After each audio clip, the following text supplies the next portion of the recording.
ए राजा दिल में दुखी बहुत होनी परी पिछारी, राजधानी गई छूट छूट गई संग प्याता नारी।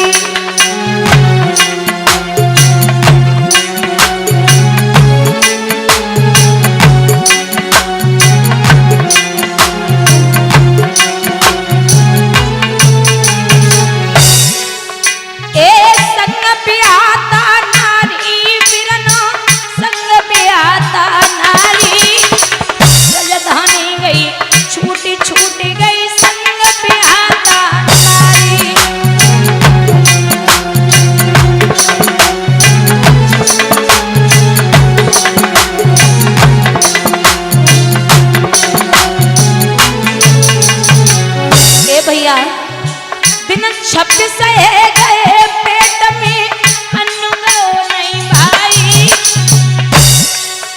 एक पेट पिचक के मिलो पीठ से कमरी झुक गई भाई।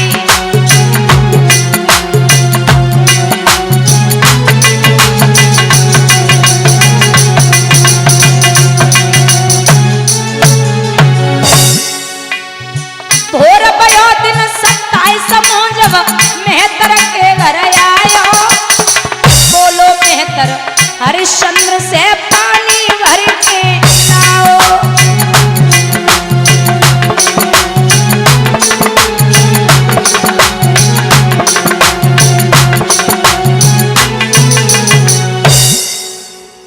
घड़ा घनौती पे रखा फूट गया। कालू मेहतर कहने लगा, ओरे हरिया ऐसे रोज रोज घड़े कहां से आएंगे, मरघट पे जा मुर्दों को जला उनसे करकट कर ले। राजा मरघट पे पहुंचे, मुर्दों को जलाने लगे, उनसे करकट का लेने लगे। अबे हरिश्चंद्र ना रहे, हरिश्चंद्र से हरिया बन गई। मेहतर जब भी बुलाता, ओरे हरिया ये काम करना है, ओरे हरिया ये काम करना है। समय का चक्र बड़ा विचित्र है, किधर को घूमे। इधर जो पुत्र और पत्नी को खरीदा था, विश्वामित्र बोले, जो ब्राह्मण खरीद के ले गए थे, बोले कैसे महात्मा हो, जब तक पूजा के लिए पुष्प न हो तब तक पूजा अच्छी नहीं लगती। ये बेटा भेजो, ये फ्री में ही खाता है, इससे पुष्प मंगवाओ। छवरिया पकड़ाई मैया ने और कहा, जा लाला बाग से फूल ले आ। छवरिया लेके रोहित चले, माताओं चुन चुन के फूल तोड़ रहे हैं। विश्वामित्र सोच रहे, जब इतने चैन से ये खाएंगे तो परीक्षा किस काम की है भाई। एक सुंदर सा फूल सूक्ष्म रूप से बैठ गए। रोहित चुन चुन के फूल तोड़ के डलिया में रख रहा, फिर डलिया में रख रहा। अचानक वो सुंदर सा फूल देखा, तुरंत हाथ बढ़ाया, विश्वामित्र ने नाग बन के उंगली में डस लिया। हाय माँ कह करके बेटा जमीन पे गिर पड़ा। और वही विश्वामित्र वहां से भागे और आवाज लगाई, अरे ओ काशी के लोगों, तुम्हारी काशी से किसी का बेटा गया था, उसे किसी सर्प ने डस लिया। बुजुर्गों, मैया रोटी बनाई रही, सो रोटी हाथ से छूट गई। दोबारा फिर आवाज लगाई, अरे सुनते हो काशी के लोगों, किसी का बेटा गया था, उसे किसी सर्प ने डस लिया। वो वहां अंतिम सांसें ले रहा है। प्रभु की ऐसी कृपा, एक बुढ़िया मैया उस वृक्ष से होकर के निकली। उसने भूख बढ़ी तो वो फल तोड़ा और खा लिया। अचानक पता चला कि बुढ़िया दिन पे दिन जवान हो रही है।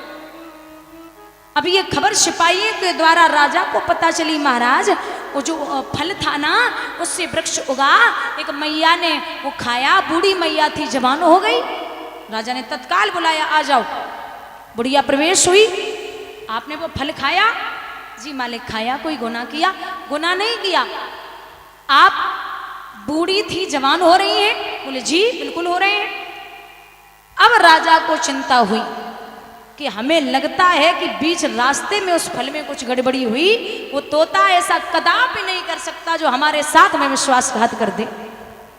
सर पटकता, पैर पटकता, पागल हुआ जा रहा, रो रो के। सिपाही बार बार समझा रहे, लेकिन राजा को तसल्ली नहीं है कि मैं अगर एक बार तोते की बात सुन लेता तो कुछ न कुछ निष्कर्ष निकल आता, कुछ न कुछ होता जरूर। लेकिन मैंने तोते की बात नहीं सुनी। तो छोटा वाला बेटा जो राजा को कहानी सुना रहा था कि मैं अपराधी को बिना उसके सुने सजा नहीं दूंगा, बिना सोचे समझे किसी को मैं सजा नहीं दे सकता। इसलिए कहती हूं कि कितना भी बड़ा या छोटा कार्य हो, आपको बिना सोचे समझे नहीं करना। बोलिए गोविंद भगवान की। राजा आवाज लगाई जा रही है। विश्वामित्र बोले कि आइए, सबकी कीमत 20-20 भार सोना है। सबसे पहले मैया तारा को खरीदने के लिए एक वेश्या आ गई। जब वेश्या को देखा तो मां तारा ने ब्राह्मण के चरण पकड़े, नाथ अब मैं धर्म और सत्य की वजह से आई हूं, आपने अगर वेश्या के हाथों दे दिया तो गजब हो जाएगा। आप कुछ भी करो नाथ, वेश्या के हाथों मत दो।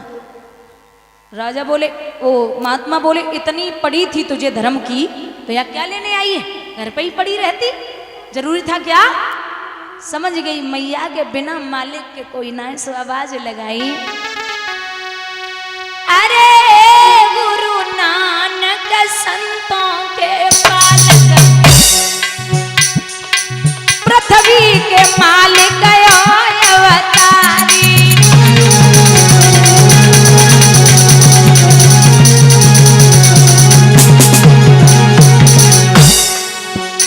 अरे ऐसी करो जमीलाज में, प्रभु ऐसी करो जमीलाज रे, मालिक मेरी ऐसी न तुम्हारी ऐसी है।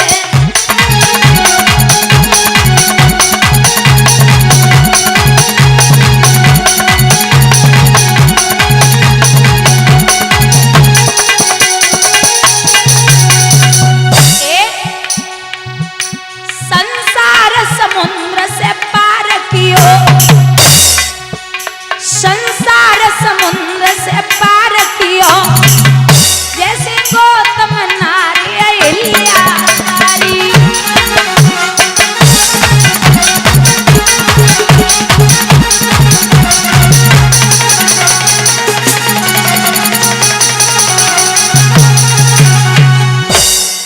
आइए मालिक, आवाज लगाई। भगवान ने माया रूपी बंदर भेजे जो वेश्या पे टूट पड़े, वेश्या भाग गई। अब मैया तारा को खरीदने के लिए एक ब्राह्मण देवता आ गए। 40 बार सोना दिया, पुत्र को और पत्नी को खरीद लिया। एक बात बोलूं, कितना भी बड़ा सत्य और धर्म हो, लेकिन राजा हरिश्चंद्र जब रानी का हाथ छोड़ते हैं तो पीठ फेर के व्याकुल हो गए। ऐसा लगा जैसे हृदय फटा जा रहा है। एक बात कही कि पूरी दुनिया में इतना अभागा पति कोई नहीं होगा जो भरे बाजार में अपनी पत्नी की कीमत लगवा देगा। अपने सामने खड़े होके एक कालू नाम का मेहतर आया, 20 भार सोना दिया, राजा को खरीद लिया। तो रानी ने फटी हुई साड़ी से आंसू पोंछे, नाथ आप इस तरीके से अगर टूटे तो मुझे समझाने वाला कोई नहीं है, आप ये कदापि नहीं कर सकते, आप समझने की कोशिश करिए। जब राजा वहां से कालू मेहतर की तरफ बढ़ा, याद रहे झाड़ू लगाता, पानी भर के लाता, और ऐसा प्रमाण है कि जिस घाट पर राजा पानी भरने के लिए जाते थे वो आज भी काशी में घाट है जिसका नाम है मणिकर्णिका।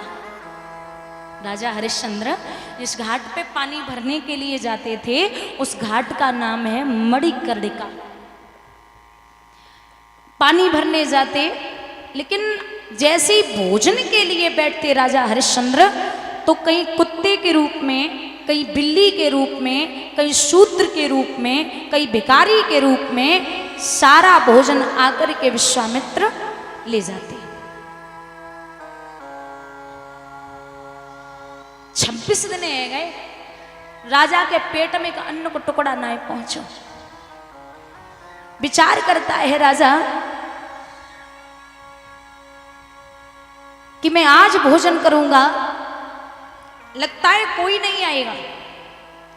जैसे ही बैठा भोजन करने के लिए, अचानक फिर एक ब्राह्मण का आना हुआ। बोले मैं 27 दिन से भूखा हूं, मैं 28 दिन से भूखा हूं, मैं 6 महीने से भूखा हूं, परेशान।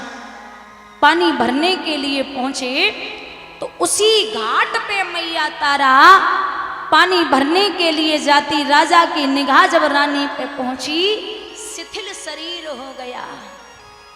पहले तो रानी ने टकटकी लगा के देखा कि ये महाराज हैं।